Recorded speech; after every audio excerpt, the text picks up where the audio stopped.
الحمد لله نحمده ونستعينه ونستغفره ونؤمن به ونتوكل عليه ونعوذ بالله من شرور أنفسنا ومن سيئات أعمالنا من يهده الله فلا مضل له ومن يضلل فلا هادي له وأشهد أن لا إله إلا الله وحده لا شريك له وأشهد أن محمدا عبده ورسوله أما بعد فإن خير الحديث كتاب الله وخير الهدي هدي محمد صلى الله عليه وسلم وشر الأمور محدثاتها وكل محدثة بدعة وكل بدعة ضلالة وكل ضلالة في النار. أعوذ بالله من الشيطان الرجيم. بسم الله الرحمن الرحيم. وقال ربكم ادعوني أستجب لكم إن الذين يستكبرون عن عبادتي سيدخلون جهنم داخرين. وقال تعالى إن الذين يجادلون في آيات الله بغير سلطان أتاهم إن في صدورهم إلا كبر ما هم ببالغيه فاستعذ بالله إنه هو السميع البصير. وقال تعالى كلا إن الإنسان ليطغى أن رآه استغنى. محترم حضرین، صحیح مسلم میں حضرت ابو ہریرہ رضی اللہ تعالیٰ عنہ سے مروی ہے، وہ کہتے ہیں کہ ایک دن جناب محمد رسول اللہ صلی اللہ علیہ وسلم نے مجلس میں سوال کیا کہ من اصبح منکم الیوم صائما، آج کا دن کس نے روزے کی حالت میں شروعات کی یا صبح کی؟ فقال ابو بکر انا، تو سیدنا ابو بکر صدیق رضی اللہ تعالیٰ عنہ نے کہا میں. آپ نے پھر دوسرا سوال کیا فمن تبع منکم الیوم جنازۃ، کہ تم میں سے کس نے آج جنازے میں شرکت کی؟ فقال ابو بکر انا، ابو بکر صدیق نے کہا میں. پھر آپ نے سوال کیا فمن اطعم منکم الیوم مسکینا، تو تم میں سے کون شخص ہے جس نے آج کسی مسکین کو کھانا کھلایا؟ تو حضرت ابو بکر صدیق نے کہا میں نے کھانا کھلایا. پھر آپ نے اور ایک سوال کیا فمن عاد منکم مریضا، فمن عاد منکم الیوم مریضا، آج کے دن کس نے کسی مریض کی عیادت کی؟ تو سیدنا ابو بکر صدیق نے ہی کہا انا، میں نے.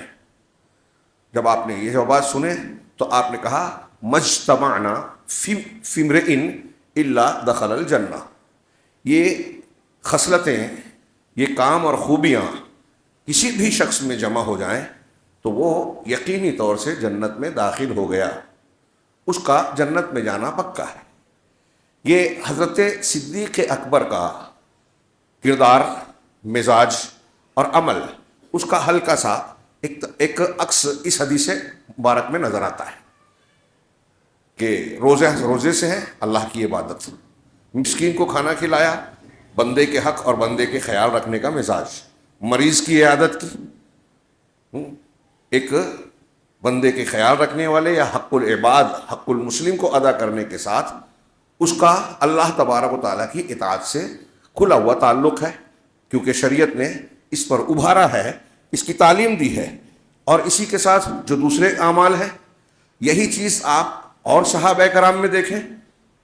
اللہ کے نبی صلی اللہ علیہ وسلم کے پاس غریب، یہ بھی مسلم کی حدیث ہے، کچھ ایسے جو مسکین کم دولت والے غریب صحابہ آتے ہیں. کہا کہ اللہ کے رسول صلی اللہ علیہ وسلم، یہ جو اہل ثروت، اہل دولت، مال والے صحابہ کرام ہیں، اللہ نے جن کو فضل سے نوازا ہے، وہ ہم سے سبقت لے جا رہے ہیں. ہم لوگ نماز پڑھتے ہیں، یہ بھی پڑھتے ہیں، ہم لوگ روزہ رکھتے ہیں، تلاوت کرتے ہیں، جو بھی نیکیاں کرتے ہیں یہ بھی کرتے ہیں، لیکن یہ لوگ صدقہ و خیرات کرتے ہیں، انفاق کرتے ہیں، اللہ کے راستے میں خرچ کرتے ہیں، یہ ہم نہیں کر پاتے، تو ہم لوگ ان سے پچھڑ جاتے ہیں. اللہ کے نبی صلی اللہ علیہ وسلم نے کہا کہ ایسا ہے تو تم ہر فرض نماز کے بعد 33 مرتبہ سبحان اللہ، 33 مرتبہ الحمدللہ اور 34 مرتبہ اللہ اکبر، یا 33 مرتبہ پڑھ کر لا الہ الا اللہ وحدہ لا شریک لہ لہ الملک ولہ الحمد وہو علی کل شیء قدیر، یہ پڑھ لو.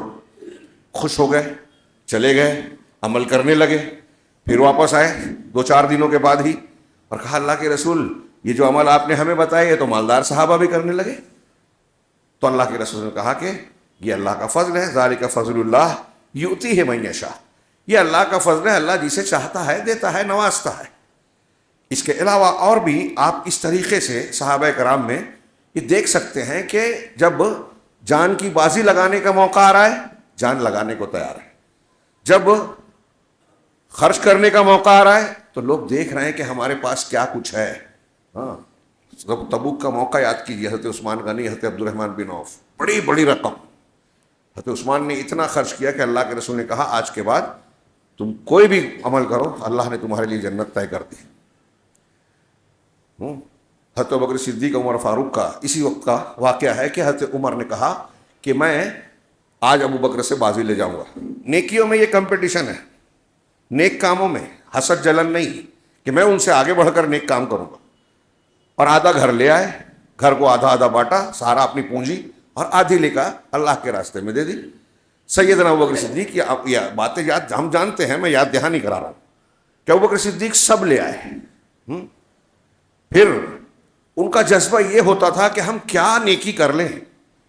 وہ ایک صحابہ کا کی ایک حدیث ہے, اللہ کے رسول صلی اللہ علیہ وسلم اتنے بلند مقام کے حامل ہیں, آپ کے جیسا کوئی نہیں مقام میں, مرتبے میں, پھر بھی آپ اتنی عبادت کرتے ہیں, پیروں میں ورم ہو جاتے ہیں, آپ روزہ رکھتے ہیں, آپ نیکیاں کرتے ہیں. تو ایک نے کہا کہ میں صرف نماز پڑھوں گا رات بھر, سوؤں گا نہیں. دوسرے نے کہا کہ میں عورتوں کے پاس نہیں جاؤں گا. تیسرے نے کہا کہ میں مسلسل روزہ رکھوں گا, بغیر روزے کے کبھی نہیں رہوں گا.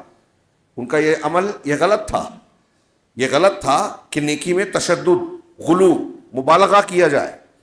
لیکن اللہ کے نبی صلی اللہ علیہ وسلم نے ان کی اصلاح تو کر دی کہ میں سوتا بھی ہوں, نماز بھی پڑھتا ہوں, روزے سے بھی رہتا ہوں, بے روزہ بھی رہتا ہوں, عورتوں کے حقوق بھی ادا کرتا ہوں, اور یہ میری سنت ہے. میرے سنت سے جو اعراض کرے گا وہ اس کا مجھ سے تعلق نہیں ہے. فمن رغب عن سنتی فلیس منی. لیکن صحابہ کرام کا یہ جذبہ دیکھیے, اور یہ جذبہ نیکی کا, کیا ہم خیر کر لیں, کون سا فضل والا عمل اپنے دامن میں سمیٹ لیں, اللہ تبارک و تعالیٰ کس بنیاد پر ہم کو بخش دے, ہم کو نیکیوں سے مالا مال کر دے.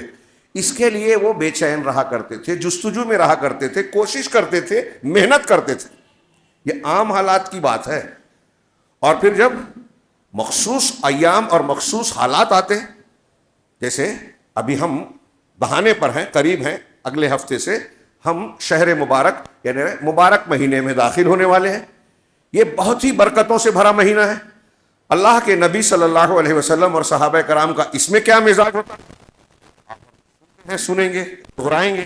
اللہ کے نبی صلی اللہ علیہ وسلم جب رمضان داخل ہوتا تو دوسروں کے مقابلے میں پہلے سے زیادہ عبادت ریاضت میں لگ جاتے ہیں. آپ رمضان کے مہینے میں عام حالات میں سب سے سخی تھے. کانا رسول اللہ صلی اللہ علیہ وسلم اجود الناس, حضرت ابن عباس کا بخاری میں بیان ہے, سب سے زیادہ سخی تھے.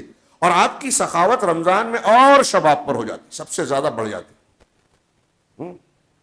یہ آپ کا, اور پھر آپ کی سیرت طیبہ پڑھیے, جیسے جیسے رمضان کے دن آگے بڑھتے ویسے ویسے آپ کی عبادت, ریاضت, محنت میں اضافہ ہوتا جاتا, یہاں تک کہ آخری عشرے میں آپ سب دنیا داری چھوڑ کر, یعنی دنیا کے کام چھوڑ کر, تعلقات چھوڑ کر مسجد میں اعتکاف کر لیتے. یہ بھی ایک عبادت, یعنی یہ عبادت بڑھتی جاتی. یہی حال صحابہ کرام کا. رمضان میں ان کے حالات پڑھیے, صحابہ, تابعین, تبع تابعین, سلف, ایسے ایسے لوگ. حضرت امام مالک رحمہ اللہ کے بارے میں ملتا ہے کہ وہ رمضان المبارک میں دوسرے کام, یہاں تک کہ درس و تدریس کا کام, یعنی جو حدیثوں کا درس بڑا وقت گزرتا تھا اس میں, اس کو چھوڑ کر عبادت میں لگ جاتے تھے. اور رمضان کے آنے سے پہلے اس کے لیے ذہن و دماغ تیار کرتے. رمضان کے آنے کی بڑی خوشی ہوتی تھی, اس کے لیے اپنے آپ کو تیار کرتے تھے. اب رمضان کی تیاری, استقبال رمضان, اللہ کے نبی صلی اللہ علیہ وسلم کا شعبان سے ہی تیاری کرو, روایات کے سیاق و سباق سے ظاہر ہوتا ہے. اور اس کے لیے ایک دن 2 دن پہلے, بلکہ 15 شعبان سے کے بعد رمضان تک روزہ نہ رکھو, نفلی روزے, الا یہ کہ کسی کی عادت ہو جمعرات کی, پیر کی, اور ایسے کسی دن کی یا قضا ہو تو وہ کر لے, لیکن 1-2 دن پہلے احتیاط کرے تاکہ رمضان کے لیے تیار رہے. تو رمضان کی تیاری, استقبال ہم کیسے کریں؟ میں نے صحابہ کرام کا عام حالات میں اور رمضان کے حالت میں سلف کا بہت ہی اختصار سے صرف اشارہ کیا. کیا مزاج تھا, یہ کیوں تھا؟ ایک وجہ تو یہ ہے کہ وہ یہ جانتے تھے کہ رمضان المبارک کی کیا فضیلت ہے. دوسرا ان کا ایمان, ان کا شوق عبادت، اللہ تبارک و تعالیٰ سے تعلق، اللہ تبارک و تعالیٰ کے سامنے جھکنے کا مزاج، آخرت کا یقین کہ ہمیں آخرت کی کامیابی چاہیے، دنیا میں کوئی چیز ملے نہ ملے آخرت میں کامیاب ہو جائے. یہ ان کا ایک ہلکا سا میں مزاج بتا رہا ہوں. اب ہمارے یہاں کیا مزاج ہے، ہم رمضان کی تیاری کیسے کرتے ہیں اور کیسے کرنی چاہیے. ایک ہے سلف کا اور قرآن و حدیث کی تعلیمات کی روشنی میں جو لوگوں کا کردار ڈھلا. ہمارا کردار کیا ہے؟ ہم باتیں کرتے ہیں استقبال رمضان کی، ہم ذکر کرتے ہیں، اور ابھی تو باڑھ آئے گی سوشل میڈیا پہ. ہاں، ہر کوئی جو ہے بہت علم دے گا، فضیلتیں بتائے گا. جو خود نوافل سے، مستحبات سے، اس عمل سے جڑا نہیں رہے گا جو اللہ کے رسول صلی اللہ علیہ وسلم اور صحابہ سے جڑے ہیں، وہ دوسروں کو تعلیم دے گا. ہمارے یہاں رمضان آتا ہے تو کچھ لوگ دکانیں لگاتے ہیں، وہ چیزیں جو رمضان میں نہیں پکتی بنتی، وہ رمضان سے پہلے نہیں ملتی بنتی پکتی، وہ رمضان میں بننے لگے. جہاں جہاں مسلمانوں کی کثرت ہے ہمارے ملک میں دیکھ لیجیے، نئے نئے پکوان، نئی نئی چیزیں. پھر لوگ گھروں میں بھی دن کا روزہ رکھتے ہیں اور رات بھر کھاتے ہیں. خرید و فروخت بڑھ جاتی ہے کیونکہ عید کی تیاری کرنی ہوتی ہے. اور خاص طور سے وہ لوگ جو 15 شعبان کو بدعتیں کر چکے ہیں، بدعتوں کا ارتکاب، تو ان کو توفیق نہیں ملتی کہ ہم نے بدعت کر کے جنت پکی کر لی، سال بھر کا گناہ معاف کر لیا، جبکہ وہ بکواس ہے، جھوٹی باتیں ہیں، شیعوں کی جاری کی ہوئی چیزیں ہیں. اور ہمارے شہر کا، میں بھی ایک بات بار بار کہہ رہا ہوں، ہمارے شہر میں 15 شعبان کو منانے والے زیادہ تھے یا کم؟ تو جنہوں نے منایا وہ سب بدعتی ہیں، پکا لکھ لیں. انکار کریں، غصہ آئے غصہ کریں، بدعتی ہیں مانے. سنت نہیں ہے وہ، نبی صلی اللہ علیہ وسلم اور صحابہ کا طریقہ نہیں ہے جو قبرستان میں اکٹھا ہوئے، چراغاں کیا، حلوہ بنایا، نیا کپڑا پہنا، کاروبار بند کیا. دین کی تعلیم نہیں ہے، شیعوں کی تعلیم ہے. آپ اللہ کے رسول کی سنت نہیں مان رہے، روافظ کو مان رہے. تو جب آپ نے وہ مانا تو لیلۃ القدر کی اہمیت کہاں رہے گی؟ تو رمضان کی تیاری نہ کرنے کی ایک وجہ یہ ہے کہ ہم اس کی فضیلت سے، اس کی برکتوں سے ناواقف ہیں، بدعتوں کو اہم سمجھ رہے ہیں، سنت اور قرآن کی تعلیمات کو غیر ضروری سمجھ رہے ہیں. تو ایک تو یہ ہے، اگر ایک آدمی رمضان المبارک کی حقیقی اہمیت کو مومن بندہ سمجھ لے وے تو اسے وقت کم پڑے گا عبادت و ریاضت کے لیے، تلاوت کے لیے، خرچ کرنے کے لیے. اس کو یہ رہے گا کہ میرے پاس اور کیا ہوتا کہ میں اللہ کے راستے میں خرچ کر دوں، صحابہ کی طرح. ہمارے یہاں یہ چیز جب بیان کرو تو لوگ دینے والوں کا جذبہ کم، لینے والوں کو لگتا ہے کہ زیادہ. لینے والوں کو بھی یہ سوچنا چاہیے کہ ہم دینے والے بنے. بہرحال وہ انفاق کی ایک بات ہے. تو میں عرض کر رہا تھا کہ ایک وجہ تو یہ ہے کہ ہم حقیقت میں اس کی اہمیت سے واقف نہیں ہیں. اور جیسا کہ میں نے کہا کہ رمضان المبارک جیسے عبادت کا، نیکیوں کا موسم بہار، قرآن کے نزول کا مہینہ، اس لیے قرآن سے تعلق، قرآن کی تلاوت، قرآن کا سننا، قرآن کو سمجھ کر پڑھنا، یہ مزاج ہمارے یہاں کم ہے. رسمی طور سے لوگ تراویح ادا کرتے ہیں اور اس میں بھی لگتا ہے کہ وہ رسم سمجھتے ہیں، عبادت نہیں. عادت ہے، عبادت نہیں. کیوں؟ اس لیے کہ ایک طبقہ ایسا ہے جو یہ دیکھتا ہے کہ بس قرآن ختم ہو جائے، فرصت ملے، تو اب اس میں بھی شارٹ کٹ نکالا کہ 10 دن کی تراویح، 5 دن کی، 6 دن کی. کچھ لوگ 3 دن میں ہی پڑھ لیتے ہیں جو منع ہے، قرآن ختم ہو جائے. کیا قرآن کا ختم کرنا ہی کافی ہے؟ اور پھر آج کل ہمارے یہاں کچھ نئے نئے مجتہدین بھی پیدا ہو گئے. اللہ کے رسول صلی اللہ علیہ وسلم نے 3 دن پہلے پڑھی تھی تو ہم بھی 3 ہی دن پڑھیں گے. حالانکہ آپ نے 3 دن جماعت سے پڑھائی، تو کہتے ہیں جماعت سے 3 دن، تو پھر آپ اکیلے پڑھیے. صحابہ بھی پڑھتے تھے، اللہ کے رسول بھی پڑھتے تھے. کہا حضرت عمر نے جماعت قائم کی لیکن خود نہیں پڑھا نا. ایسے ایسے نکتے لاتے ہیں. تو کیا حضرت عمر تراویح چھوڑ دیتے تھے؟ اور نبی کریم صلی اللہ علیہ وسلم کی قولی حدیث نہیں تھی، من قام رمضان، جس نے رمضان کا قیام کیا، جس نے قرآن ختم کر لیا، یہ نہیں کہا آپ نے، جس نے پورے رمضان کا قیام کیا ایمان اور احتساب کے ساتھ، اجر و ثواب کی امید سے، غفر لہ ما تقدم من ذنبہ، تو اس کے پچھلے گناہ معاف. تو پورے رمضان، آپ قولی حدیث میں پورے رمضان کے قیام کی فضیلت بتا رہے ہیں، تو آپ اکیلے پڑھ رہے ہیں ٹھیک ہے، جماعت سے پڑھ رہے ہیں بہت، وہ بھی اچھی بات ہے. وہ ثابت ہے، وہ حضرت عمر کی ایجاد کی ہوئی چیز نہیں ہے، وہ اللہ کے رسول نے 3 دن پڑھائی اور پھر صحابہ نے کئی مرتبہ پڑھا، پھر صحابہ کرام نے پڑھا، تو یہ سنت ہے۔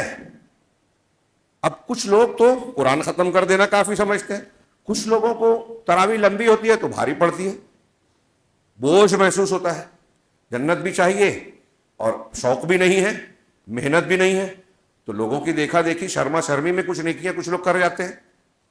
روزہ ہیں اس لیے کہ سب لوگ روزہ ہیں، بچے روزہ رکھتے ہیں، ہم نہیں رکھیں گے تو بے عزتی ہوگی، کچھ لوگ آج روزہ بھی چھوڑ دیتے ہیں، کیوں؟ کمانا ہے، محنت کرنی ہے، وہ زیادہ اہم ہے۔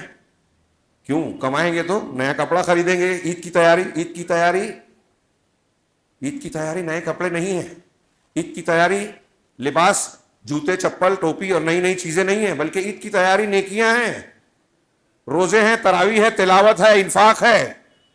جب آپ اللہ رب العالمین کے جناب میں بخشش کروا لیں اپنی، تب آپ اس لائق ہیں کہ عید کی خوشیاں منائیں۔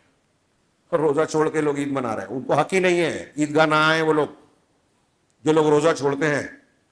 تو بہرحال میں یہ عرض کر رہا تھا کہ آپ ہمارا منظر دیکھیے، کچھ لوگوں کی مشغولیات کیا ہوتی ہیں رمضان میں، جیسے کہ میں نے کہا بازار پٹے پڑے ہوں گے، مجلسیں جمیں گی، گفتگو، اور کچھ لوگ اتنی فرصت ہوتی ہے کہ واٹس ایپ پہ لگے رہتے ہیں۔ میں تو یہی سوچتا ہوں آج کل کہ کتنی لوگ پوسٹ کرتے ہیں، کیا کیا تیار کرتے ہیں، اس کا جواب دو، اس کو جواب دو، صبح بخیر، اور یہ ڈیزائن بنا کے معلوم نہیں کیا کیا ہے، کتنا ٹائم ہے، کتنا وقت ہے ان کے پاس بیکار کا، تلاوت کے لیے نہیں ہے، درس قرآن درس حدیث میں شرکت کے لیے نہیں ہے، علماء سے استفادے کے لیے ٹائم نہیں ہے، جو جاہل ہیں دوسروں کو علم دینے کے لیے ٹائم ہے۔ اور اب سوشل میڈیا پہ لوگ اس پر بحث کریں گے، تراویح پر، جیسا کہ میں نے کہا، کچھ لوگ چاند والے معاملے پر بکواس کریں گے، جو علماء نہیں کرتے یہ جاہل کرتے ہیں، وقت ضائع کریں گے، نیکیاں نہیں کریں گے، غیر ضروری بحثیں کریں گے اور اس میں وقت ضائع کریں گے۔ یہ رمضان کی ناقدری ہے۔ رمضان وہ مہینہ ہے، جیسا کہ میں نے عرض کیا، جو برکتوں سے بھرا ہے، جس کے بارے میں اللہ کے رسول نے فرمایا، آپ کے ارشادات، بہت سی حدیثیں آیتیں ہیں کہ نیکیاں بڑھ جاتی ہیں، گناہ کم ہو جاتے ہیں، اللہ تبارک و تعالیٰ کی مغفرت عام ہو جاتی ہے، نیکیوں کا اجر و ثواب بڑھ جاتا ہے، برائیوں کو اللہ تعالیٰ معاف کرتا ہے، لوگوں کو جہنم سے آزادی دیتا ہے، اللہ کی نوازشیں خوب خوب خوب بڑھ جاتی ہے۔ اور یہی وجہ ہے کہ اللہ کے نبی صلی اللہ علیہ وسلم عبادت کے لیے فارغ ہوتے، صحابہ کرام ہو جاتے۔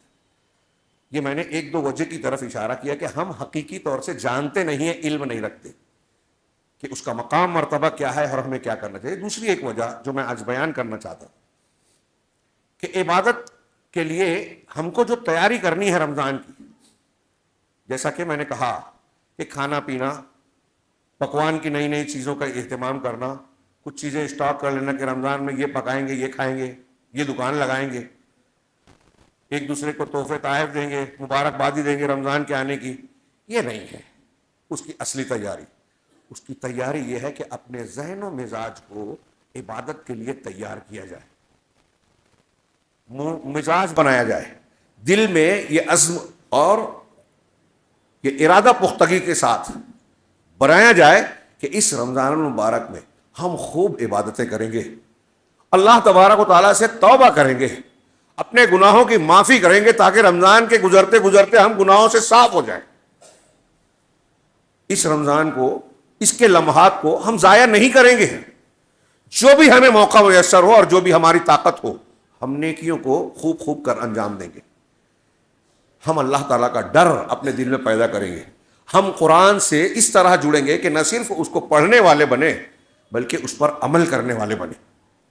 اور یقین مانیے کہ اگر اس جذبے کے ساتھ ہم نے، اس عزم کے ساتھ ہم نے رمضان کا استقبال کیا اور اپنی طاقت کے مطابق اسے انجام بھی دیا، تو رمضان کے بعد ہماری زندگی رمضان سے پہلے سے بہت بدل جائے گی۔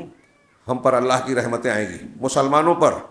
پھر سے ایک بات دہرا رہا ہوں، جو مصیبت، بلا، تکلیف، وہ چاہے گورنمنٹ کی طرف سے آ رہی ہو، فرقہ پرستوں کی طرف سے آ رہی ہو، اسرائیل اور یہودیوں کی طرف سے آ رہی ہو، امریکہ یا یورپ کی طرف سے آ رہی ہو، جس کو ہم دیکھ رہے ہیں کہ یہ اسباب ہیں، حقیقت میں اس کی وجہ مسلمانوں کی اللہ کے رسول صلی اللہ علیہ وسلم کی مخالفت کرنا ہے۔ یہ 15 شعبان آپ نے منایا تو آپ نے رسول کی مخالفت کی، دین کی مخالفت کی، آپ اللہ کے عذاب کو دعوت دے رہے ہیں، اللہ کی رحمت کی امید مت کیجیے جب آپ بدعت کر رہے ہیں. علامہ ابن تیمیہ کا قول میں اکثر دہراتا ہوں اور بہت سی دلیلوں کے ساتھ ہے کہ جو بھی مسلمانوں پر بلا مصیبت تکلیف پریشانی آتی ہے عذاب آتا ہے اس کی بنیادی وجہ ہے مخالفت رسول، رسول کی مخالفت. اب ہماری نماز رسول کی نماز کے جیسی نہیں ہے، ہمارا روزہ رسول کی نماز کے جیسی، ہم وہ دعائیں اور اذکار کرتے ہیں جو رسول نے نہیں بتایا، ہم وہ تہوار مناتے ہیں 15 شعبان عید میلاد جو رسول نے نہیں بتایا. تو رسول کی مخالفت ہم ہر جگہ کر رہے ہیں. شرک کر رہے ہیں، سب سے بنیادی چیز جو تمام رسولوں کی بنیادی تعلیم ہے اس میں مخالفت کر رہے ہیں. اگر ہے ایسا اور ہم بدلنا نہیں چاہتے، ماننا نہیں چاہتے، تو پھر یہ بھی امید رکھیے کہ مصیبتیں ہم سے ٹلے گی نہیں. ایک بات اور یہ چیزیں نہیں ماننا چاہتے جو میں نے کہا یہ بدعت ہے. آج بہت سارے دیوبندی بریلوی علماء بھی اس کا اعتراف کر رہے ہیں. 15 شعبان کے تعلق سے تو کم از کم آ رہی ہے کلپیں، لیکن پبلک میں کوئی تبدیلی نظر نہیں آتی. قبرستان آباد، روحوں کی عید، اس میں شرکیہ عقائد بھی ہیں، لوگ مان رہے ہیں. تو صحیح بات لوگ مانتے کیوں نہیں؟ میں اصل اس پر گفتگو کرنا چاہتا تھا آج کہ قرآن حدیث ہمارے سامنے آتی ہے، نہیں مانتے. عبادت کے بارے میں جو میں نے کہا، ابھی اکثر یہاں لوگ سوچتے ہیں کہ معلوم ہے ابھی پورا رمضان بار بار یہ باتیں سنیں گے، سب کو پتا ہے. لیکن کیا ہمیں پتا ہے؟ آپ کہہ رہے ہیں پتا ہے، لیکن میں کہہ رہا ہوں پتا نہیں ہے. کیوں نہیں ہے پتا؟ اس لیے کہ صحابہ کو پتا تھا تو وہ کیسے عبادت کرتے تھے، اور ہم عبادت نہیں کرتے تو ہم کو پتا کیسے ہوا؟ ہمارے اندر وہ تبدیلی نہیں آتی رمضان المبارک میں، ہم اس کی قدر و قیمت نہیں جانتے. اور اگر بیان کرتے ہیں سوشل میڈیا پہ، یہ بیان کرتے ہیں نئی نئی حدیثیں بیان کر رہے ہیں. نئی نئی سے مطلب یہ کہ ایسا سمجھتے ہیں کہ یہ لوگوں کو معلوم نہیں ہے، میں بتا رہا ہوں، روایتیں بتا رہے ہیں، تو اس کا مطلب یہ کہ آپ جانتے ہیں. تو علم ہے، عمل نہیں ہے. دوسروں کو آپ بتا رہے ہیں، خود نہیں کر رہے ہیں. ابھی دیکھیے نا پوری دنیا میں جو قیادت کرنے والے ہیں ان کا چہرہ کیسے بے نقاب ہو رہا ہے، کیسے ان کے راز فاش ہو رہے ہیں، گھناؤنا چہرہ سامنے آ رہا ہے. خیر میں اس کا تذکرہ نہیں کرتا، میں اپنی بات کریں، ہم اپنا جائزہ لیں، ہم میں سے ہر شخص اپنا جائزہ لے کہ ایک تو بنیاد میں نے بتائی. اصل جو بنیاد ہے عبادت کے لیے انسان کے اندر جو چیز ہونی چاہیے بیسیکلی اور بنیادی طور سے، وہ ہے اللہ کا ڈر، اللہ تبارک و تعالیٰ سے ملنے کا شوق. عقیدے سے تعلق ہے یہ بات. جب یہ چیزیں اندر ہوگی تو اس کا نتیجہ آئے گا، اور اس میں ایک صفت پیدا ہوگی. جب ہم عبادت کی جڑ، بنیاد اور روح کو جانیں گے تو اس میں ایک چیز ہوگی، اللہ کے لیے جھکنا، عاجزی اختیار کرنا. تذلل، لفظ عبادت جو بولتے ہیں عربی میں، وما خلقت الجن والانس الا لیعبدون، میں نے جنوں اس کو اس لیے پیدا کیا کہ وہ میری عبادت کرے، میرے عبد بنے. تو عبد اور عبادت کا لفظی معنی جب آپ دیکھیں گے لغت میں تو اس کا معنی ملے گا تذلل، یعنی ذلت اختیار کرنا، اپنے آپ کو چھوٹا سمجھنا، عاجزی انکساری اختیار کرنا، جھک جانا. یہ ہے تذلل، عبادت کا معنی. اب اللہ کی جب ہم عبادت کر رہے ہیں تو اس کا مطلب اللہ کے سامنے اپنے آپ کو ذلیل بنا رہے ہیں. ذلیل صرف برے معنی میں نہیں، چھوٹا بنانا. اور یہ تذلل جو ہے یہ تکبر کی ضد کہہ لیجیے، اور اسی کے مقابلے میں، تکبر کے مقابلے میں ہے تواضع، جھکنا، اپنے آپ کو چھوٹا سمجھنا، انکساری اختیار کرنا، منکسر المزاج ہونا. تو سوچئے کہ ایک وجہ میں یہ کہنا چاہ رہا ہوں کہ اللہ کی باتوں کو، رسول کی باتوں کو نہ ماننے کی ایک بڑی وجہ ہے استکبار، تکبر، کبر، گھمنڈ. اور ماننے کی وجہ اس کی ضد ہے تذلل، تواضع، عاجزی، انکساری. پورے روایات اور احادیث و آیات ہیں لیکن ٹائم نہیں ہے. میں نے ایک آیت پڑھی تھی بڑی مشہور، وقال ربکم ادعونی استجب لکم، تمہارے رب نے کہا کہ مجھ سے مانگو، مجھ سے دعا کرو. دعا کا ایک مطلب تو یہ ہوتا ہے کہ ہم سوال کریں اللہ مجھے یہ دے، مجھے فلاں شر سے بچا لے، فلاں خیر سے نواز دے. یہ دعائے مسئلہ کہتے ہیں، سوال کرنے والی دعا. دعا کی دوسری قسم ہے دعائے عبادت، جس میں سوال نہیں ہوتا. آپ نماز پڑھ رہے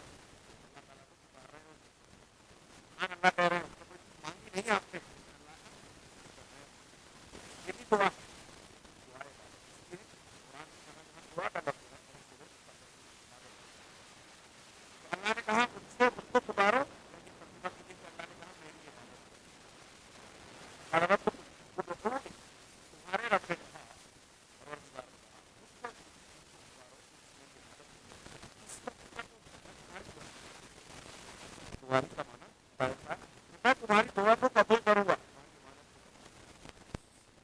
اگلا جملہ جو ابھی بات کہہ رہا تھا، قرآن نے کہا ان الذین یستکبرون عن عبادتی، یقیناً جو لوگ میری عبادت سے استکبار کرتے ہیں، تکبر کرتے ہیں، مانتے نہیں ہیں. اب یہ مضمون آپ کو کئی آیتوں میں ملے گا، موقع نہیں ہے. لن یستنکف المسیح ان یکون عبدا للہ، کہ مسیح کو اس بات پر اکڑ نہیں آئی، اس سے انہوں نے اس بات سے اپنے آپ کو بڑا نہیں سمجھا، اس میں کوئی چھوٹا پن اختیار کیا انہوں نے کہ وہ اب اللہ کے بندے بنے. ولا الملائکۃ المقرب، اور نہ ہمارے فرشتوں نے، مقرب فرشتوں نے اس سے اپنے آپ کو اکڑ والا سمجھا.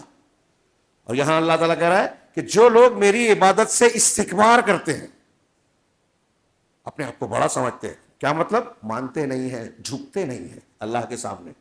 سیدخلون جہنم داخرین، ان قریب وہ جہنم میں داخل ہوں گے. مشہور حدیث آپ نے سنی، صحابی نے پوچھا، غالباً حضرت شداد نے، کہ اللہ کے رسول نے کہا ان اللہ جمیل ویحب الجمال، اللہ جمیل ہے، خوبصورت ہے، اور جمال کو، خوبصورتی کو پسند کرتا ہے. تو ایک صحابی نے پوچھا کہ ایک آدمی سوچتا ہے کہ میرا کپڑا اچھا ہو، میرے جوتے اچھے ہوں، تو کیا یہ گھمنڈ ہے؟ کہا نہیں، یہ گھمنڈ نہیں ہے. تو گھمنڈ کی تعریف کی، الکبر بطر الحق غمط الناس بطر الحق، بطر الحق بغمط الناس. دو جملہ کہ حق کا انکار کرنا، آپ نے حق نہیں مانا. ابھی میں نے کہا، پچھلے جملے میں کہا تھا کہ 15 شعبان کی عبادتیں بدعت ہے، تہوار نہیں ہے. کچھ مولوی صاحب کہہ رہے ہیں کہ فضیلت ہے. تو میں سوال کرتا ہوں، آپ نہیں مان رہے، کیوں؟ مولوی صاحب بیان کر رہے ہیں، تو آپ میری بات کیوں نہیں مان رہے، اس کی کیوں مان رہے ہیں؟ آپ کے پاس کیا اصول ہے؟ اصول ہونا چاہیے نا. کیا ہے اصول مسلمان کے پاس؟ مسلمان کے پاس اصول یہ ہے کہ دین وہی ہے جو قرآن حدیث سے ثابت ہے، جو صحابہ نے کیا، جس کو دین سمجھا، مانا ہے نا. صحابہ نے 15 شعبان منایا. آپ اگر جواب ڈھونڈیں گے تو آپ کو سمجھ میں آ جائے گا کون سے مولوی صاحب کی بات صحیح ہے. کتنی سمپل بات ہے، لیکن نہیں مانتے، ماننے کے لیے تیار نہیں ہے، اصول ضابطہ ہے ہی نہیں. تو میں سوال کرتا ہوں، پھر آپ جس مسلک کو مانتے کیوں مانتے ہو؟ اس لیے کہ میں حنفی گھر میں پیدا ہوا، میں شافعی گھر میں پیدا ہوا، میں رافضی گھر میں پیدا ہوا، میں ہندو گھر میں پیدا ہوا، میں عیسائی گھر میں پیدا ہوا. تو جو گھر میں پیدا ہوا وہی ہوں. تو پھر آپ صحیح ہیں، وہ غلط کیوں ہیں؟ آپ کے ماں باپ نے جو اختیار کیا آپ مان رہے ہو، دین کے بارے میں آپ نے عقل کنارے رکھ دی، دلیل کی طرف اشارہ نہیں ہے، تو ماں باپ نے جو بتایا مان رہے ہو. تو یہی کام تو ہر مذہب کا آدمی کر رہا ہے، ہر مسلک کا آدمی کر رہا ہے. تو غلط کیسے؟ اگر دوسرا غلط ہے تو آپ صحیح کیسے؟ کوئی معیار ہے؟ ایسے ہی چل جائے گا اللہ کے پاس کہ میں وہاں پیدا ہوا تھا، میرے ماحول میں یہ تھا، میرے بڑے لوگ یہ کہہ رہے تھے تو میں وہی ماننے لگا. ہندو بھی بول دے گا، عیسائی بھی بول دے گا، سب چلے گا. تو آپ جس مسلک کو مان رہے ہو، جس تہوار کو تہوار مان رہے ہو، اس کو 4 آدمی غلط کہہ رہے ہیں، 10 آدمی صحیح کہہ رہے ہیں. تو 4 کی صحیح ہے کہ 10 کی گئی؟ کیا کوئی اصول ہے کہ نہیں ہے ماننے کا؟ لیکن ہم نہیں مانتے. نتیجہ جو جہاں ہے وہی ہے. میرا ماحول مان رہا ہے تو میں یہی مانوں گا. میں ایسا مانتا ہوں کہ اس آیت کی تفسیر میں یہ شامل ہے کہ جو لوگ اپنے رب کی عبادت کے سامنے اکڑتے ہیں، مانتے ہی نہیں، جہنم میں جائیں گے. قرآن کہہ رہا ہے. جھکنے کو تیاری نہیں ہے کہ اللہ اور رسول کی بات کیا وہاں جھکوں گا. میرے پیر صاحب کیا بولتے ہیں، ان کو خواب میں کیا دکھا، میرے امام صاحب کا کیا مسئلہ ہے، اس سے کوئی مطلب نہیں. اللہ اور رسول کیا کہتے ہیں یہ دیکھوں گا، کیونکہ میں نے کلمہ ان کا پڑھا ہے. کتنے مسلمان یہ کہتے ہیں جو میں کہہ رہا ہوں، اور یہ اصول ہے کہ نہیں ہے؟ ابلیس کیوں راندہ درگاہ ہوا؟ قرآن کہہ رہا ہے کہ ہم نے کہا فرشتوں کو سجدہ کرو، حضرت آدم کو. فرشتوں کے خطاب میں اگلے جملے سے پتہ چل رہا ہے اس وقت ابلیس بھی شامل تھا. لیکن ابلیس نے فسجد الملائکۃ کلھم، سارے فرشتوں نے سجدہ کر لیا، اللہ کا حکم مان لیا، جھک گئے. آدم کو سجدہ نہیں کیا، اللہ کو سجدہ کیا، کیونکہ اللہ نے کہا تھا. لیکن ابلیس نے نہیں کیا. ابا الا ابلیس، سوائے ابلیس کے. تو اللہ نے جو وجہ بتائی، دھیان دیجئے، جو وجہ بتائی، ابا واستکبر، انکار کیا اور اکڑ گیا، استکبار کیا، تکبر کیا. تکبر، گھمنڈ، مطلب اللہ کا حکم نہ ماننے والا گھمنڈ کر رہا ہے. میں نے آیتیں پڑھی تھی ابھی، ان الذین یجادلون فی آیاتنا، کہ یقیناً جو لوگ فی آیات اللہ، جو اللہ کی آیتوں میں جھگڑتے ہیں، یہ نہیں سمجھ میں آتا وہ نہیں مانوں گا، ہاں ارے بیٹی اور بہن کا یہ حصہ کیسے، میری سمجھ میں نہیں آتا، اللہ نے جو مقرر کیا نہیں مان رہے ہیں، اللہ نے ایک سے زیادہ شادی کی اجازت دی، ہماری عورتوں کو نہیں سمجھ میں آ رہا ہے، جھگڑ رہی ہیں، نہیں ایسا کیسے۔ تو جو لوگ ایسا کرتے ہیں، ہاں اللہ کہہ رہا ہے کہ جو لوگ اللہ کی آیتوں میں جھگڑتے ہیں بغیر سلطان اتاہم، بغیر کسی دلیل کے جو ان کے پاس آئی ہو، اپنی منمانی میرا دماغ، کوئی دلیل نہیں ہے، تو بغیر دلیل کے جو ان کے پاس آئی ہو، تو کیوں ایسا کرتے ہیں؟ اللہ نے وجہ بتائی، قرآن کی آیت ہے یہ، ان فی صدورہم الا کبر، ان کے دلوں میں نہیں ہے مگر کبر، گھمنڈ، تکبر، مانا میں، ان کے دلوں میں صرف کبر ہے، ماہم ببالغ، جو تکبر ہے نا، اپنے آپ کو جو بڑا سمجھ بھی رہے ہیں، تو اس مقام تک یہ پہنچ بھی نہیں سکتے، یہ سمجھ رہے کہ میں بڑا ہوں، ہے وہ نہیں، یہ سمجھ رہے کہ میری بات صحیح ہے، ان کو ناکام ہونا ہے، لہذا فاستعیذ باللہ، ہاں تو اللہ کی پناہ طلب کرو، مطلب یہ شیطانی اثر ہے، غلبہ ہے، گمراہی ہے، جب آپ اللہ کی بات نہیں مانتے اپنی منمانی کرتے ہو، جب آپ قرآن حدیث کی بات نہیں مانتے بدعت کرتے ہو، فلاں اور فلاں کا قول پیش کر کے اللہ کی بات کا رد کرتے ہو، رسول کی بات کا، بدعتی جو ہے بدعت کرتا ہے نا تو دو گناہ کرتا ہے بڑا والا، ایک تو دین میں وہ کام کر رہا ہے جو دین میں ہے نہیں، اللہ اور رسول پر الزام لگا رہا ہے کہ اللہ اور رسول کی بات ہے جبکہ ان کی بات نہیں ہے، ان کی شریعت ہے جبکہ ان کی شریعت نہیں ہے، دوسرے اس بدعت کے مقابلے میں جو سنت ہے یا اس بدعت کو جو لوگ بدعت کہہ رہے ہیں ان کا رد کرتا ہے، یہ دو چھوٹا گناہ نہیں ہے، باطل والا جو بھی باطل مانتا ہے اس باطل کو ماننے کے ساتھ اس کے سامنے جو حق ہوتا ہے اس کا رد بھی کرتا ہے، تو ایک گناہ وہ ہے اور ایک حق کو رد کرنا ہے، دونوں بہت بڑا گناہ ہے، اور آج میں ایسا مانتا ہوں، اس منبر سے بہت ذمہ داری سے کہہ رہا ہوں کہ مسلمانوں کی اکثریت یہ دو عظیم گناہ کا ارتکاب کر کے اللہ کے عذاب کو دعوت دے رہی ہے، دیتی ہے، اور جانکار لوگ بولتے بھی نہیں ہیں، فضیلت کے نام پہ سب چاہ رہے کوئی بات نہیں، شب برات میں عبادت ہی کرتے نا، رے بدعت عبادات میں ہی ہوتی ہے، دین کے شکل میں ہی آتی ہے بدعت، اس لیے وہ دوسرے گناہوں کے مقابلے میں زیادہ خطرناک ہے، اور جیسے کہ میں نے بھی کہا رمضان المبارک فضیلت لوگ بتائیں گے، حج آئے گا حج کے لیے جائیں گے، اب یہاں بھی جو اللہ رسول نے بتایا کہیں کئی جگہ پر اس کو چھوڑ کے وہ کرتے ہیں جو میڈ ان انڈیا ہے، میرے مولوی صاحب نے بنایا، تسبیح تراویح ہر مسجد میں لگی ہے، بتائیے کوئی حدیث ہے کہیں؟ افطار کی دعا 5 منٹ پہلے، احتیاط کے لیے 5 منٹ پہلے ہی سحری کا وقت ختم کر دینا، کہاں سے لائے آپ؟ اللہ کے رسول صلی اللہ علیہ وسلم کی حدیث ہے کہ آخر وقت تک جو سحری کرتا رہے اس کی فضیلت ہے، آپ 5 منٹ پہلے بند کرواتے ہیں، احتیاط ہے یہ رسول کی مخالفت ہے۔ ابھی ان کی فجر کی اذان کب ہو رہی ہے اور رمضان میں کب ہوگی؟ اور جیسے عید کا چاند دکھے گا پھر فجر کی نماز کا وقت بدل جائے گا، سال بھر لڑیں گے اہل حدیثوں سے، رمضان میں موافق ہو جاتے ہیں، اذان دینے کے وقت کے سلسلے میں کوئی فرق ہی نہیں پڑا، لوگ آنکھیں بند کر کے رکھے ہیں، عقل کو بند کر کے رکھا ہے۔ بھئی یہ اہل حدیث مسلک کا جھگڑا نہیں ہے، یہ سنت کی مخالفت کر رہے ہیں آپ، اب میرے مسلک کے نام پہ سنت کا رد کرتے ہیں آپ، تسبیح رکعت تراویح کی بحث چلے گی۔ بڑے بڑے علماء اناف نے اعتراف کیا کہ اللہ کے رسول صلی اللہ علیہ وسلم کی رات کی نماز تہجد یا تراویح جو تھی وہ 11 سے زیادہ نہیں تھی، 2 رکعت 13 جوڑا ہے بعض لوگوں نے بعض روایتوں سے، لیکن بحث کریں گے، ابھی کتابیں لکھ دی موٹی موٹی، 20 رکعت ہے، روایت صاف ضعیف ہے، اور یہ اہل علم کا پورا اتفاق ہے، میں نے کوئی اہل علم میں سے ایسا نہیں پایا جس نے 20 والی کو صحیح کہا ہو، نہیں مانیں گے میرے مسلک۔ اللہ کے رسول کی صحیح حدیث ہے 8 کی، ضعیف ہے 20 کی، ضعیف مانیں گے۔ یہ ہے استکبار، یہ جو میں پڑھ رہا ہوں قرآن میں ایسا آپ کو 20 مقام پر ملے گا۔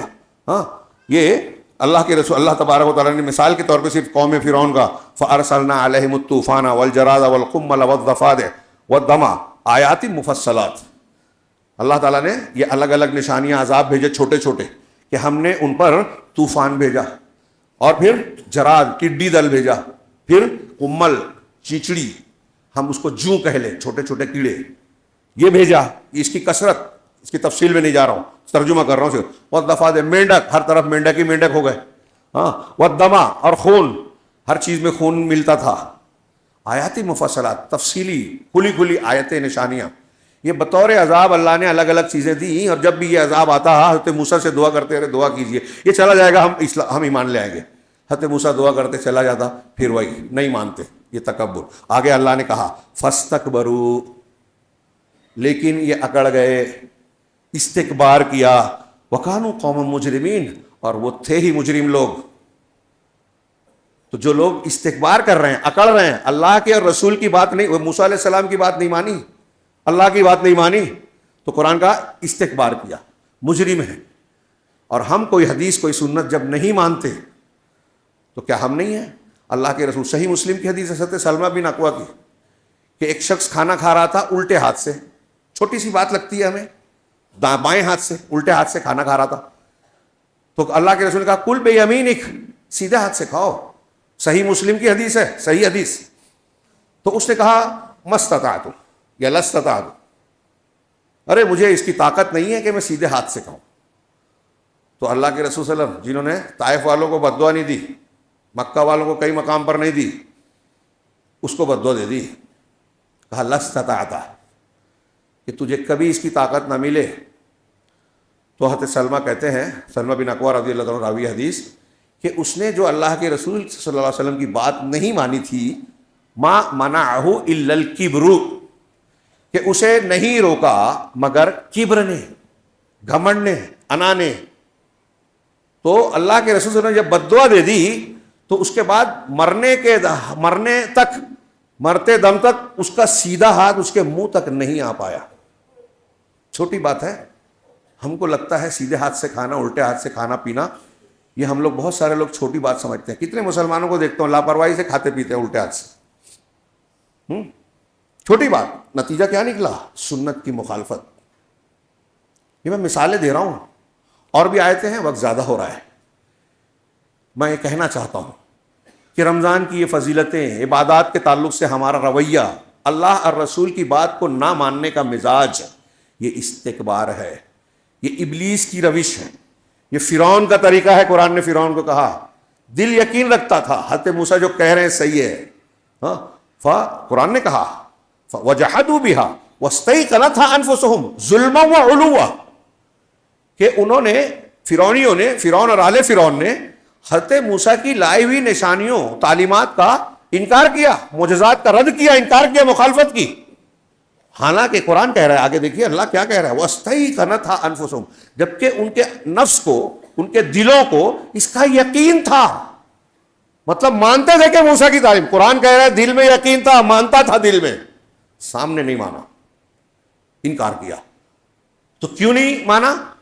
ظلم و علوا، ظلم کرتے ہوئے اور علو، برتری اختیار کرتے ہوئے، میں بڑا ہوں. جیسے آج امریکہ کو خپت ہے، میں بڑا، گریٹ امریکہ. ہاں، برہمنوں کو خپت ہے، ہم اونچی قوم ہے. مسلمانوں میں بھی کچھ لوگ ہیں، اور کوئی ہو نہ ہو، ہر شخص اپنے آپ کو بڑا سمجھنے کی اپنے اپنے دائرے میں کوشش کرتا ہے. اور جب بھی کوئی شخص رد کرتا ہے کسی حدیث کا، دھیان رکھیے جملہ آج کے خطبے کی یہ بات، جب آپ کسی قرآن حدیث کی، اللہ اور رسول کی کسی بات کو نہیں مانتے، کسی بدعت کو مان رہے ہیں، کسی سنت کا رد کر رہے ہیں، کسی میڈ ان انڈیا دعا کو اختیار کر رہے ہیں، سنت والی دعا کو نہیں مان رہے ہیں، تو آپ ابلیس کے طریقے پہ چل رہے ہیں، استکبار کر رہے ہیں، اللہ کے سامنے، رسول کے سامنے، اس کی شریعت کے سامنے اکڑ رہے ہیں. ایک مسلمان کو کیا کرنا چاہیے؟ عبادت کا معنی کیا ہے؟ جھکنا، ذلت اختیار کرنا، اپنے آپ کو اللہ کے سامنے چھوٹا سمجھنا. اسی لیے نماز میں، اذان میں، ذکر و اذکار میں، صبح و شام کی دعاؤں میں ہم کہتے ہیں اللہ اکبر، اللہ سب سے بڑا ہے. اللہ کا نام ہے المتکبر، تکبر والا. اللہ کا نام ہے الکبیر، سب سے بڑا. اللہ کا نام ہے العظیم، عظمتوں والا. عظمت کی جتنی چیزیں ہیں کامل درجے میں اسی میں موجود ہے. اللہ کے رسول صلی اللہ علیہ وسلم نے فرمایا کہ اللہ کہتا ہے الکبریا اور ردائی، کبریا میری چادر ہے، والعظمت ازاری، اور عظمت میری ردا ہے، کیا ہے؟ ازار ہے. فمن نازعنی فی واحد منہما ادخلتہ ناری، جو ان دونوں میں سے عظمت اور کبریائی میں سے مجھ سے کوئی جھگڑا کرے گا اپنے آپ کو بڑا سمجھے گا, اوقات ہے وہ نہیں کسی کی, تو اللہ نے کہا اس کو میں جہنم میں ڈالوں گا. ہاں, زمین میں اکڑ کے نہ چلو. اللہ نے کہا لا تمشی فی الارض مرحا انک لن تخرق الارض, تمہاری اوقات نہیں ہے, زمین کو پھاڑ نہیں سکتے. ولن تبلغ الجبال طولا, اور نہ پہاڑ اونچائی تمہاری اوقات اتنی نہیں ہے, تمہارے سامنے پہاڑ ہے, بلندی میں تم پہاڑ کو نہیں پہنچ سکتے. تو کیوں اکڑ رہے ہو؟ بیمار پڑتے ہو تو حیثیت سمجھ میں آ جاتی ہے, مر جانا ہے. تمہارے سامنے تمہارا رشتہ دار, تمہارا بیٹا, تمہارا قریبی رشتہ دار مرتا ہے, رگڑتا ہے, ایڑیاں رگڑتا ہے, کسی کا آپریشن ہو گیا, جسم کا کوئی پارٹ نکالا, تم کیا کر لیتے ہو؟ کیا حیثیت ہے تمہاری؟ اللہ ایک چیز ڈھیلی کرے گا, معاملہ ختم. تو کیوں کرنا؟ سب چیزیں اللہ کے ہاتھ میں. یہ بات توحید سے آتی ہے. یہ بات اللہ تبارک و تعالیٰ کی عظمت و کبریائی کو سمجھنے سے آتی ہے. جب ہم اللہ اکبر کہتے ہیں اس کو دلوں میں بسا لیجئے. لیکن اللہ نے وجہ بتائی, جو میں نے ایک آیت اور پڑھی تھی, کلا ان الانسان لیطغی, اقرا بسم ربک الذی کی جو 5 آیتیں اس کے بعد ہے. ہرگز نہیں, ان الانسان لیطغی, انسان سرکش ہوا جا رہا ہے, مانتا ہی نہیں ہے باتوں کو. ابھی جیسے میں کہہ رہا ہوں, آپ کہہ رہے ہیں, بلکہ ابھی خود آپ اور ہم بہت ساری سوشل میڈیا پہ پوسٹ ڈالیں گے, لیکن ہم خود نہیں مانتے. قرآن سمجھ کے پڑھو, کتنا سمجھ رہے ہیں؟ توحید مانو, کتنی توحید جانتے ہیں ہم لوگ؟ میں دعویٰ کرتا ہوں, اکثر بولتا ہوں کہ ہم الحمدللہ روئے زمین پر آج توحید کی اہمیت, افادیت, ضرورت, معنی, مفہوم جتنا اہل حدیث سمجھتے ہیں, جو اپنی دعوت کو نبیوں کی طرح بنیاد بناتے ہیں, صرف روئے زمین پر اہل حدیث ہے. اس وقت دنیا کی جماعتیں دعوت و تبلیغ کا دعویٰ کرتے رہے. یہ میں صرف اونچا نیچا مسلکی بنیاد پہ نہیں کہہ رہا ہوں, یہ ایک سچائی ہے, حقیقت ہے, حق کی ایک نشانی ہے.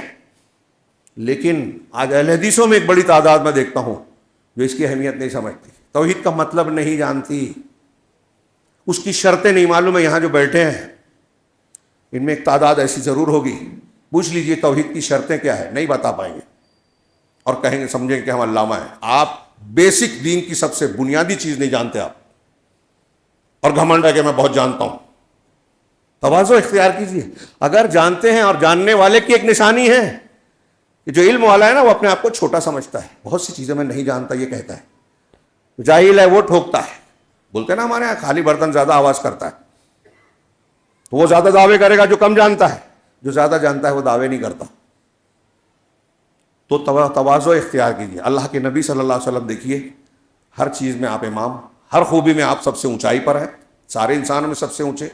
لیکن آپ کا کیا معاملہ تھا؟ آپ اتنے متواضع تھے کہ حضرت انس کہتے ہیں کہ بچوں کو سلام کرتے تھے. آپ سلام نہیں کہتے پہلے, اس کا مطلب آپ میں گھمنڈ ہے. یہ حدیث میں ہے یہ مضمون جو میں کہہ رہا ہوں. بچوں کو سلام کرتے تھے. مدینہ کی کوئی لونڈی, کوئی غلام, حضرت انس کہتے ہیں, اگر اللہ کے رسول صلی اللہ علیہ وسلم کے پاس آئے اور کہے کہ رسول اللہ صلی اللہ علیہ وسلم چلیے میرا فلاں مسئلہ ہے, تو آپ انکار نہیں کرتے تھے.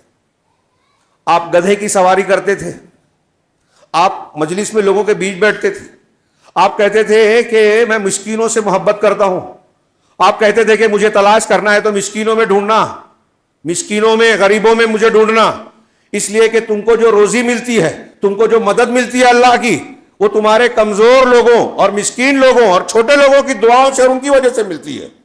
ترمذی وغیرہ کی روایت.